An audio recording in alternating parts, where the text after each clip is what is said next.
have me, and I'm here to talk a little bit about where the Wisconsin Badgers are right now in the 2024 season.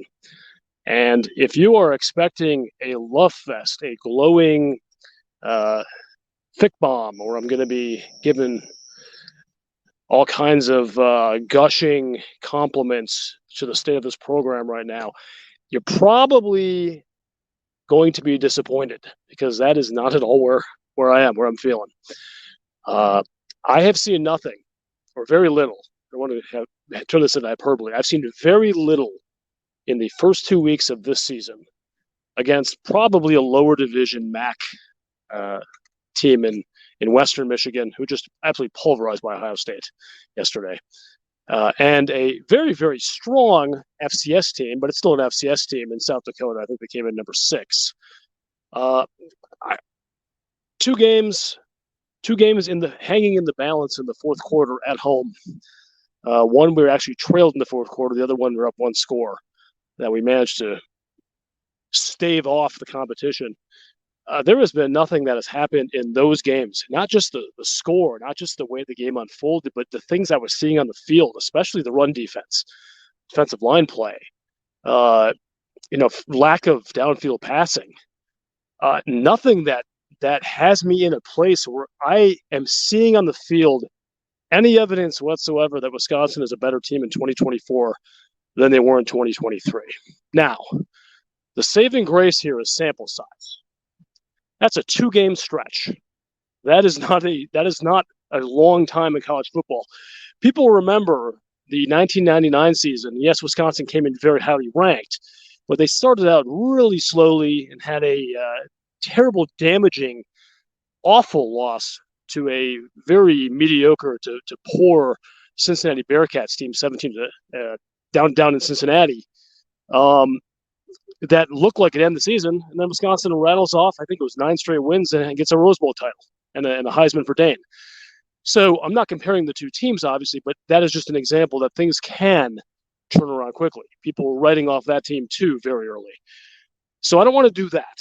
But kind of the theme of this is that it's very unsettling and maybe more than a little bit distressing to see where the Wisconsin Badgers are right now. Do you watch those games, the last 2 Saturday, one is on a Friday, last 2 weekends, and think, whoa, they're looking pretty good. I can see now they're getting it. They're getting Fickell ball. Or were you watching that going, I know that's not Tanner Mordecai in there, but boy, that offense looks really, really similar to the same offense I saw last year, with the exception of the first half versus LSU, which was clearly an anomaly. I don't know I'm not sure what you're thinking, but I'm thinking, holy crap, how are we not better than this? I've seen no evidence that this team has taken a leap of any sort. Now, again, getting back to my thoughts on sample size, that doesn't mean it can't happen. It doesn't mean it won't happen. But it's not because they're holding plays back for Bama. Come on now. Again, trailing Western Michigan, up 1 score over South Dakota in the fourth quarter. You weren't holding stuff. You weren't holding much back. You're trying to gut out a win. I have enough respect for Luke Fickell and his staff to know that they were not going to gamble with a potential, program damaging loss to keep up trick play together. They even tried a couple of those flea flickers and stuff. So there's no sauce there for me. That's nothing. What that team was the first couple of weeks, maybe slightly more vanilla than we'll see against Bama, but that's pretty much what they are. So, can they take a leap? Can they have a really locked-in week of practice and have some of this stuff start to click, both collectively as a team and individually for some of the players that we need to be better? Okay, again, this isn't to be mean to anyone. I'm as positive and optimistic as any podcaster in the Wisconsin Badger history. In fact, I get shit for it. I'm too easy on Greg Carr. I was too easy on Paul Chryst. Too easy on Luke Fickell. Okay, well, that's fine. You can say that. I'm just being real with you here, though. If Scary Alvarez is upset about this, the point where I'm doing it, and I gave myself a cooling off period of 24 hours before doing this to make sure I wasn't just hot and bothered about what I saw. I am seriously concerned about this Alabama game. And yes, I understand that it's a game at home and you never know. But I've seen very little to make me think that we are going to keep that a close game. Doesn't mean we can't. No. Stranger things have happened. There's a lot of guys with talent on the Badgers. There's a lot of guys with heart on the Badgers. And ostensibly, we have a really, really good coaching staff. Just haven't quite seen it manifest itself.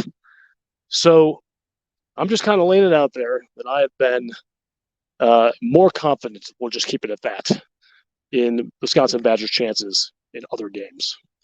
This particular one, not feeling great about.